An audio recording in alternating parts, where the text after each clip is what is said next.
देखिए स्टूडेंट, आज हम पढ़ेंगे गोलीय दर्पण द्वारा प्रतिबिंब बनने का नियम। गोलीय दर्पण द्वारा प्रतिबिंब बनने का नियम, इसमें रूल फर्स्ट है आपका। पहले रूल को समझ लें आप। मुख्य अक्ष के समांतर आने वाली प्रकाश की किरणें, मुख्य अक्ष के समांतर आने वाली प्रकाश की किरणें दर्पण से परावर्तन के पश्चात मुख्य फोकस से होकर जाती हैं या फिर जाती हुई प्रतीत होती हैं। मुख्य अक्ष के समांतर आने वाली प्रकाश की किरणें दर्पण से परावर्तन के पश्चात मुख्य फोकस से होकर जाती हैं या फिर जाती हुई प्रतीत होती हैं। लेकिन मुख्य फोकस से होकर किसमें जाती हैं? अवतल दर्पण में मुख्य फोकस से होकर जा रही है, लेकिन उत्तल दर्पण में क्या होता है? मुख्य फोकस से होकर जाती हुई प्रतीत हो रही है, या जो काल्पनिक रेखा इसके माध्यम से दिखाया गया है, मुख्य फोकस से होकर जाती हुई प्रतीत हो रही है।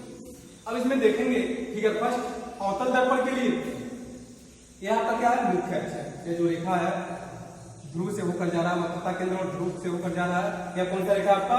यह आपका मुख्य अक्ष है। लेकिन मुख्य अक्ष के समांतर, या जो मुख्य अक्ष के समांतर जो प्रकाश की किरण जा रही है, यह कौन सा दर्पण है आपका?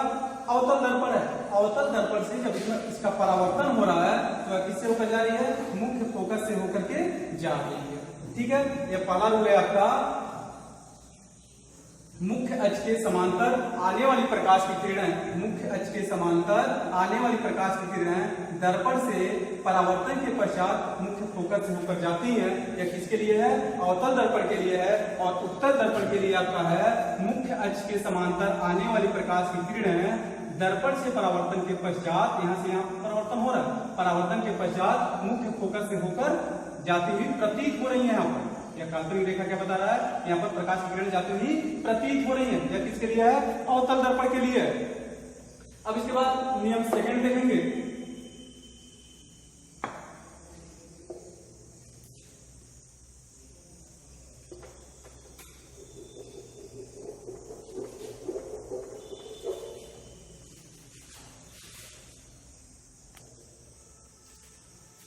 अब देखेंगे नियम सेकंड है इसका। वक्रता केंद्र C से होकर जाने वाली प्रकाश किरणें, वक्रता केंद्र C से होकर जाने वाली प्रकाश किरणें दर्पण से परावर्तन के पश्चात अपने ही मार्ग में वापस लौट जाती हैं।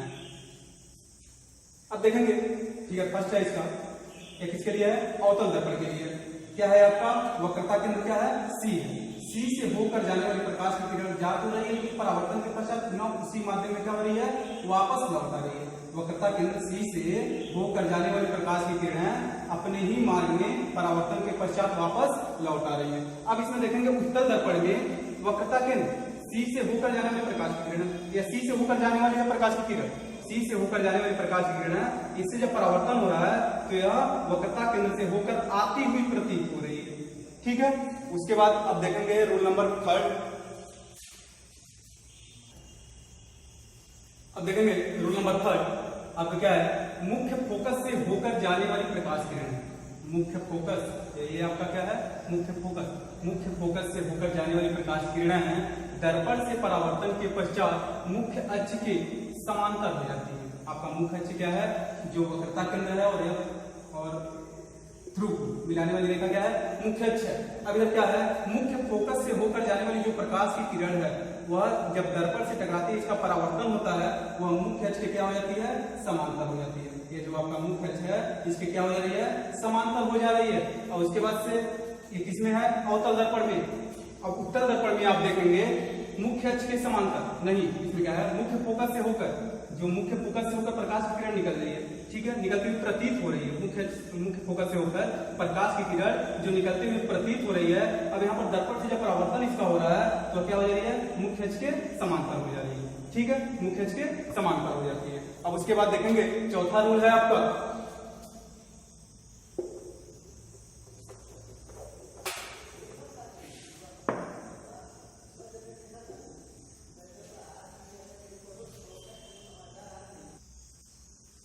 अब देखेंगे इसका चौथा रूल है। मुख्य अक्ष से तिर्यक दिशा से आने वाली प्रकाश किरणें, तिर्यक दिशा से आने वाली प्रकाश किरणें ध्रुव से परावर्तित होकर मुख्य अक्ष के साथ समान कोण बनाती हैं। क्या है, ध्रुव के साथ परावर्तित होकर या जो मुख्य अक्ष है, मुख्य अक्ष के साथ क्या बनाती हैं, समान कोण बनाती हैं। अर्थात जो परावर्तन का नियम है उसका क्या करती हैं, पालन करती हैं। तो इस स्थिति में अवतल और उत्तल दर्पण में जो कोण आई होगा, कोण आई बराबर क्या होगा, कोण आर होगा। ठीक है, इसमें क्या है आपका, मुख्य अक्ष से तिर्यक दिशा से आने वाली प्रकाश किरण ध्रुव से परावर्तित होकर मुख्य अक्ष के साथ समान कोण बनाती है। देखेंगे इसमें यह दर्पण का आपका ध्रुव है, देख सकते हैं क्या है, आपका दर्पण का ध्रुव है।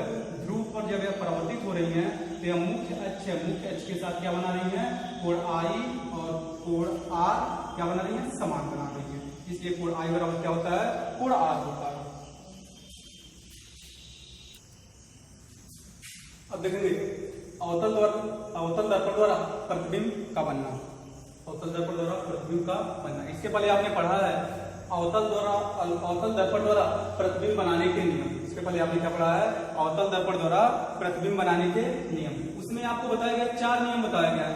4 में से कोई 2 नियम आपको अप्लाई करना है, कोई 2 नियम का प्रयोग किया जाता है, उसके बाद से प्रतिबिंब बनाया जाता है। तो सबसे पहले हम देखते हैं इसमें पहला, जब वस्तु कहां पर हो, अनंत पर हो। जब वस्तु अनंत पर हो मतलब इसकी कोई सीमा नहीं है, वक्रता त्रिज्या के बाहर कहीं भी वस्तु हो सकती है। जो आपका वक्रता केंद्र है इसके बाहर कहीं भी वस्तु हो सकती है। मान लिया कि वस्तु की स्थिति क्या है, आपका यहीं पर है, वह क्या है, ए बी, ये आपका क्या है, वस्तु। यहाँ से अब हम प्रकाश अवतल दर्पण द्वारा प्रतिबिंब बनने का जो नियम, उसमें से कोई 2 नियम अप्लाई करेंगे। पहला नियम हमने क्या अप्लाई किया है, मुख्य फोकस से होकर जाने वाली प्रकाश की किरण, मुख्य फोकस से होकर जाने वाली प्रकाश की किरण है अवतल दर्पण में परावर्तन के पश्चात मुख्य अक्ष के क्या हो जाती है, समांतर हो जाती है। पहला नियम क्या इसमें अप्लाई किए हैं, वह नियम आपका मुख्य फोकस से होकर जाने वाली प्रकाश की किरण है अवतल दर्पण से परावर्तन के पश्चात मुख्य अक्ष के क्या हो गई है, समांतर हो गई। पहला नियम यह है। और दूसरा नियम इसमें अप्लाई किया गया है, यह बिंदु आपका क्या है, वक्रता केंद्र है। वक्रता केंद्र से होकर जाने वाली प्रकाश की किरण पुनः अपने उसी मार्ग में वापस लौट आती है। इसके लिए है अवतल दर्पण के लिए है, इसके लिए अवतल दर्पण के लिए। पहला नियम होता है मुख्य फोकस से होकर जाने वाली प्रकाश की किरण परावर्तन के पश्चात मुख्य अक्ष के क्या हो गई है, समांतर हो गई है। और दूसरा नियम क्या अप्लाई हुआ है इसमें, वक्रता केंद्र से होकर जाने वाली प्रकाश की किरण परावर्तन के पश्चात पुनः उसी माध्यम में वापस लौट आती है। अब इसका दोनों का जो कटान बिंदु है, क्रॉस बिंदु है, वहीं पर वस्तु का प्रतिबिंब बनेगा। तो वस्तु का प्रतिबिंब यहाँ पर हम वस्तु को क्या लिए हैं, ए बी लिए हैं, और यहाँ पर वस्तु का प्रतिबिंब क्या बना है, ए डैश बी डैश। लेकिन इसकी प्रकृति कैसी होगी, जो प्रतिबिंब बना है इसकी प्रकृति कैसी होगी, यहाँ पर लिखेंगे प्रतिबिंब की स्थिति, प्रतिबिंब की स्थिति। पहला इसमें क्या है, अब देखेंगे, अब इसमें वस्तु का प्रतिबिंब वास्तविक कब होगा और आभासी कब होगा। इसमें वस्तु का प्रतिबिंब वास्तविक कब होगा, जब या प्रकाश की किरण परावर्तन के पश्चात जब निश्चित रूप से एक दूसरे को काटती हैं तो वस्तु कैसा होगा, आपका वास्तविक होता है। जब काटती हुई प्रतीत होती हैं या मिलती हुई प्रतीत होती हैं तब प्रतिबिंब कैसा होता है, आपका आभासी होता है। तो वस्तु का जो प्रतिबिंब है इसकी स्थिति देखना, तो इसकी स्थिति क्या है, प्रतिबिंब उल्टा। वस्तु का प्रतिबिंब क्या है, पहला उल्टा। देखेंगे जब मुख्य अक्ष के ऊपर प्रतिबिंब बनता है तो सीधा बनता है, जब नीचे बनेगा, मुख्य अक्ष के नीचे की ओर बनेगा तो प्रतिबिंब कैसा बनेगा, उल्टा बनेगा। सेकंड आपका क्या है, वास्तविक। उसके बाद तीसरा इसका प्रकृति क्या है, वस्तु अनंत पर है, बड़ा है, और यहाँ पर क्या बना है, नीचे बना है, क्या है, नीचे बना है और छोटा बना है, क्या है, वस्तु से छोटा। इसका प्रतिबिंब कैसा होगा, वस्तु से छोटा। कहां पर बनेगा, मुख्य फोकस, मुख्य फोकस पर, ठीक है। अब उसके बाद अगला देखते हैं,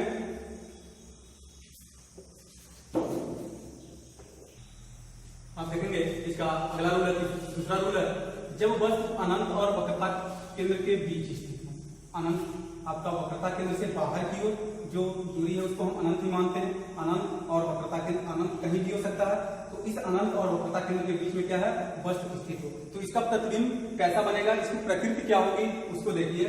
तो इसमें क्या है, मान लिया कि वस्तु आपका क्या है, ए बी आपका वस्तु है। अब इसके ऊपर वाले सिरे से हम एक प्रकाश की किरण ले जाते हैं जो मुख्य अक्ष के समांतर है। मुख्य अक्ष के समांतर एक आपकी प्रकाश की किरण जा रही है, तो यह क्या होती है, जब मुख्य अक्ष के समांतर कोई प्रकाश की किरण जाती है तो वह मुख्य फोकस से होकर, जब परावर्तन होता है इसका, तो मुख्य फोकस से होकर के गुजरती है। क्या है, मुख्य अक्ष के समांतर प्रकाश की किरण आई, अवतल दर्पण है, इसे परावर्तन के पश्चात किससे होकर जा रही है, मुख्य फोकस से होकर के जा रही है। अब उसके बाद इसका एक नियम कोई और अप्लाई करते हैं। इसमें फिर से अगला नियम अप्लाई क्या कर रहे हैं, वक्रता केंद्र से, इसमें एक नियम और बताया गया था, उसमें क्या बताया गया था, वक्रता केंद्र से होकर जाने वाली प्रकाश की किरणें परावर्तन के फलस्वरूप पुनः उसी माध्यम में क्या होती हैं, वापस लौट आती हैं। तो दोनों का जो कटान बिंदु है, दोनों प्रकाश किरणों का जो कटान बिंदु है, वहां पर क्या बनेगा, वस्तु का प्रतिबिंब बनेगा, और वस्तु का प्रतिबिंब क्या है, ए डैश बी डैश। ठीक है, अब इसकी प्रकृति को देखना,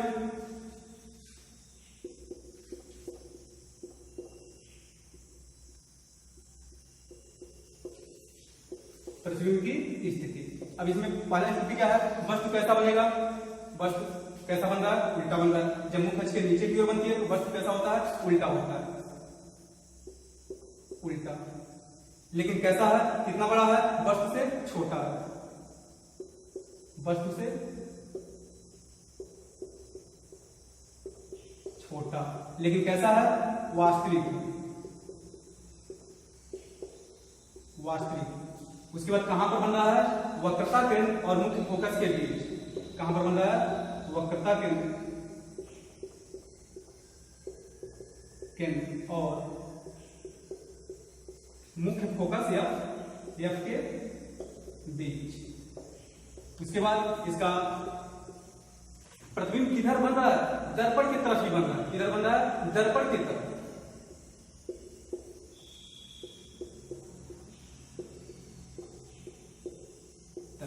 उसके बाद अगला देखेंगे, हाँ, अब तीसरा जो अवतल द्वारा प्रतिबिंब बनने का नियम है, उसमें तीसरा देखेंगे क्या है, जब वस्तु वक्रता केंद्र पर स्थित हो। कहां पर, वक्रता केंद्र सी पर वस्तु स्थित है। वस्तु क्या है, एडी, एडी आपका क्या है, वस्तु है। तो अब इसके लिए प्रकाश मतलब कि प्रतिबिंब बनने का जो नियम है, इसमें दो नियम अप्लाई करेंगे। तो पहला नियम हम क्या अप्लाई कर रहे हैं कि मुख्य अक्ष के समांतर आने वाली प्रकाश की किरण परावर्तन के पश्चात, दर्पण है, दर्पण से परावर्तन हो रहा है, तो दर्पण से परावर्तन के पश्चात मुख्य फोकस से होकर के गुजर रही है। मुख्य अक्ष के समांतर आने वाली प्रकाश की किरण दर्पण से परावर्तन के पश्चात मुख्य फोकस से होकर के गुजर रही है। इसमें अगला रूल क्या है, क्या अप्लाई किया गया है, मुख्य फोकस से होकर जाने वाली प्रकाश की किरण किससे होकर जा रही है, मुख्य फोकस से होकर जाने वाली प्रकाश की किरण परावर्तन के पश्चात मुख्य अक्ष के क्या हो जा रही है, समांतर हो जा रही है, मुख्य अक्ष के समांतर हो जा रही है। अब फिर दोनों किरणों का जहां पर कटान बिंदु होगा, यही है आपका दोनों किरणों का, प्रकाश किरणों का कटान बिंदु, वह आपका प्रतिबिंब होगा। प्रतिबिंब का प्रकृति कैसा होगा, तो देखना प्रतिबिंब का प्रकृति है, प्रतिबिंब आपका क्या है, ए डैश बी डैश, ये आपका क्या है, प्रतिबिंब है। कहां पर बन रहा है, वक्रता केंद्र पर बन रहा है, मुख्य अक्ष के नीचे बन रहा है, वस्तु के बराबर बन रहा है। प्रतिबिंब कैसा है, वास्तविक है। इधर बन रहा है, तो जो आपका दर्पण है, दर्पण की तरफ ही बन रहा है, दर्पण की तरफ। अब इसको देख लें, प्रतिबिंब की प्रकृति, वास्तविक और उल्टा और वस्तु के बराबर। कहां पर, वक्रता केंद्र पर, पांचवा दर्पण के तरफ। देख लेंगे, हालांकि आप वास्तविक है, देख ही रहे हैं, वास्तव में दोनों प्रकाश किरणें एक दूसरे को काट रही हैं, तो प्रतिबिंब कैसा होगा, वास्तविक होगा। इधर है, मुख्य अक्ष के नीचे है, जब मुख्य अक्ष के नीचे प्रतिबिंब बनता है तो कैसा होता है, उल्टा होता है, वस्तु के बराबर। आप देखेंगे यहां से यहां तक की जब दूरी नापेंगे तो एक दूसरे के बराबर होंगे, तो दोनों प्रतिबिंब क्या होंगे, एक दूसरे के बराबर होंगे। तो वस्तु के बराबर प्रतिबिंब बन रहा है। उसके बाद कहां बन रहा है, तो वक्रता केंद्र पर बन रहा है, तो किधर बन रहा है, तो दर्पण के तरफ ही बन रहा है। उसके बाद अगला देखेंगे, अब देखेंगे अगला, जब वस्तु सी और एफ के बीच हो, सी आपका क्या है, वक्रता केंद्र है, एफ आपका क्या है मुख्य फोकस है। सी यहाँ पर देख सकते हैं वक्रता केंद्र है और आपका क्या है बिंदु मुख्य फोकस है। जब इसके बीच में वस्तु कहीं पर भी रखी गई है, मान लिया वस्तु आपका क्या है ये भी आपका वस्तु है, तो इसके हेड से प्रकाश की किरण चल रही है, मुख्य अक्ष के समांतर प्रकाश की किरण चल रही है, परावर्तन के पश्चात मुख्य फोकस से होकर गुजरेगी। जब एक रूल है, उसके बाद अगला रूल क्या बताया गया था इसमें कि मुख्य फोकस से होकर जाने वाली प्रकाश की किरण है, मुख्य फोकस से होकर जब प्रकाश की किरण क्या हो रही है गुजर रही है। जब दर्पण से परावर्तन के पश्चात किरण जा रही है, विशेषकर क्या है आपका अवतल दर्पण है, इससे परावर्तन के पश्चात क्या हो रही है मुख्य अक्ष के समांतर हो जा रही है। अब देखेंगे दोनों का जो प्रकाश किरण है जो परावर्तित होकर निकल रही है, दोनों का कटान बिंदु कहाँ है, तो हम देख रहे हैं कटान बिंदु आपका यहाँ पर। जो वस्तु है आपका ए बी, उसका प्रतिबिंब ए डैश बी डैश बन रहा है, लेकिन कहां पर बन रहा है वक्रता केंद्र और अनंत के बीच में, वक्रता केंद्र और अनंत के बीच में वस्तु का प्रतिबिंब बन रहा है। कैसा है वास्तविक है, कैसा उल्टा भी है, वास्तविक और क्या है उल्टा है। मुख्य अक्ष के नीचे प्रतिबिंब कैसे बनती है उल्टा, और मुख्य अक्ष के ऊपर प्रतिबिंब कैसा बनता है सीधा बनता है। क्या और क्या है वस्तु से बड़ा है, वस्तु से बड़ा है। ठीक है, इसकी प्रकृति लिख लें, प्रतिबिंब की स्थिति, प्रतिबिंब की स्थिति पहला लिखें वास्तविक, वास्तविक जब दोनों रेखाएं प्रकाश किरणें एक दूसरे को वास्तव में मिलती हैं, एक दूसरे को काटती हैं, तो प्रतिबिंब कैसा बनता है वास्तविक बनता है। लेकिन है कैसा उल्टा भी है, उल्टा और वस्तु से बड़ा। उसके बाद कहां पर अनंत और वक्रता केंद्र के बीच में, वक्रता केंद्र और अनंत के बीच में, वक्रता केंद्र और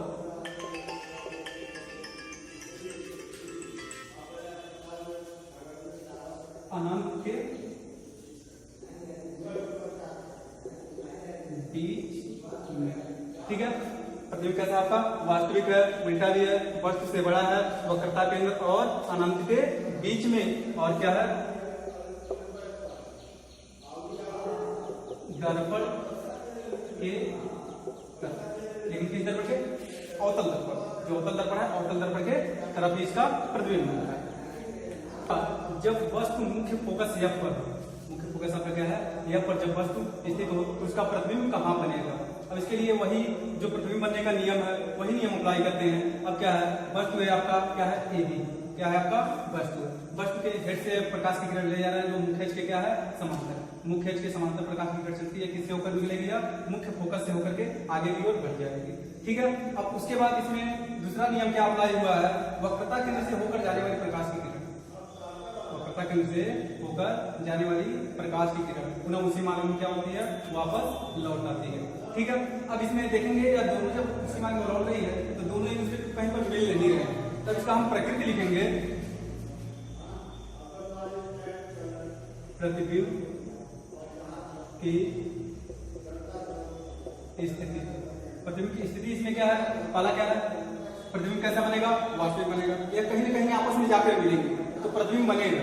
ठीक है, प्रतिबिंब कैसा बनेगा वास्तविक बनेगा। उसके बाद क्या बनेगा उल्टा बनेगा, जब मुख्य अक्ष के नीचे प्रतिबिंब बनेगा तो कैसा बनेगा आपका उल्टा बनेगा, और कितना बड़ा बनेगा वस्तु से बहुत बड़ा। ठीक है, अब हम देखेंगे तो जैसे जैसे यहाँ आगे की प्रकाश की किरण बढ़ रही है, इसके बीच का मुख्य अक्ष से और इसके बीच का जो कटान बिंदु होगा इसके बीच का दूरी बढ़ता जा रहा है, तो वस्तु का जो प्रतिबिंब बनेगा बहुत बड़ा बनेगा, वस्तु से बहुत बड़ा बनेगा। उसके बाद कहां पर बनेगा अनंत पर, कहां पर अनंत पर, वस्तु का प्रतिबिंब कहां पर बन रहा है अनंत पर बनेगा, लेकिन किधर बनेगा दर्पण के तरफ ही बनेगा, किधर दर्पण की तरफ, प्रतिबिंब किधर बनेगा दर्पण की तरफ ही इसका प्रतिबिंब बनेगा।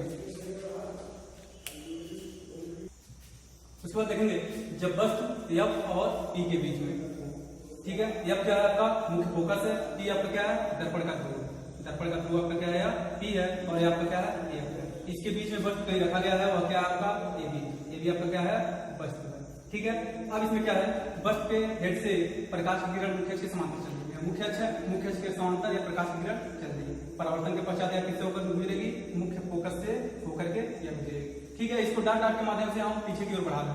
उसके बाद क्या है, वक्रता केंद्र से होकर जाने वाली प्रकाश की किरण, ठीक है, वक्रता केंद्र से होकर जाने वाली प्रकाश की किरण पुनः उसी मार्ग में क्या हो रही है, वापस लौट कर आएंगे। तो दोनों को हम डाट डाट के माध्यम से जब बढ़ाते हैं तो दर्पण के पीछे एक बिंदु, किसी बिंदु पर वह प्रतिबिंब वस्तु का बनता है। ठीक है, लेकिन वह प्रतिबिंब क्या आपका बी डैश और ए डैश है। अब इसको हम देखेंगे, इसकी प्रकृति को लिखना है, प्रतिबिंब की प्रकृति, प्रतिबिंब की प्रकृति। पहला क्या है आपका, अब इसमें प्रतिबिंब आपका कैसा बनेगा, वास्तविक नहीं बनेगा इसमें। अब इसमें आपका प्रतिबिंब बनेगा वो आभासी बनेगा, क्योंकि आप काल्पनिक रेखाओं के माध्यम से एक दूसरे को काट रहे हैं। यहाँ पर प्रतिबिंब कैसा बनेगा आपका, आभासी, आभासी। लेकिन प्रतिबिंब होगा कैसा, सीधा होगा। जब मुख्य अक्ष के ऊपर प्रतिबिंब बनता है तो कैसा होता है, सीधा होता है, सीधा। ठीक है, उसके बाद तीसरा आपका इसमें प्रकृति में क्या आ जाएगा, वस्तु से बड़ा। वस्तु यहाँ पर छोटा है और यहाँ पर प्रतिबिंब क्या है, उससे बड़ा बना हुआ है, तो वस्तु से बड़ा, वस्तु से बड़ा। उसके बाद चौथा प्रकृति दर्पण के पीछे, दर्पण के ऑन साइड में नहीं, ऑफ साइड में। ठीक है, दर्पण के किधर, पीछे, दर्पण के पीछे वस्तु का प्रतिबिंब है। और इसके बाद इस चैप्टर का पीडीएफ फाइल लगभग कल या परसों आपको आपके ग्रुप में सेंड कर दिया जाएगा। उसके बाद से आप कॉपी पूरा करते रहिएगा, फिर आगे का जो नेक्स्ट रीडिंग होगा वहां से शुरू किया जाएगा।